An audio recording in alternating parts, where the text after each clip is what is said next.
पूजाविधी चॅनलवर मनापासून स्वागत आहे। गजानन महाराजांच्या कृपेचे खरे अनुभव घेऊन मी पुन्हा एकदा तुमच्या भेटीला आली आहे।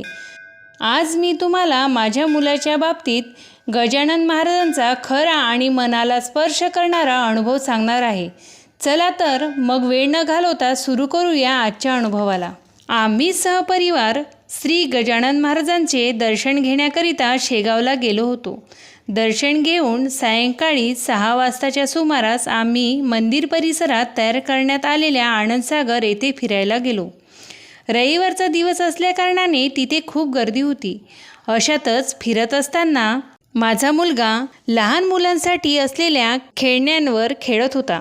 आम्ही त्याला बघत बाकावर बसलो होतो। खेळता खेळता अचानक तो दिसेनासा झाला। गर्दी खूप असल्यामुळे कुठेच दिसत नव्हता। खूप शोधाशोध केली। माझे अश्रू काही केल्या थांबत नव्हते। भयंकर भीती वाटायला लागली होती। अशातच मनाचा निश्चय करून गजानन महाराजांचा मनोमन धावा सुरू केला। माझा मुलगा सुखरूप मिळू दे असा नवस केला। निश्चित श्रद्धेने माऊलीचरणी मागणी केली आणि चमत्कार घडला। तिथे असलेल्या लाऊडस्पीकरमध्ये अचानक सूचना झाली, हरवलेला मुलगा मिळाला आहे, आमच्याशी त्वरित संपर्क करा।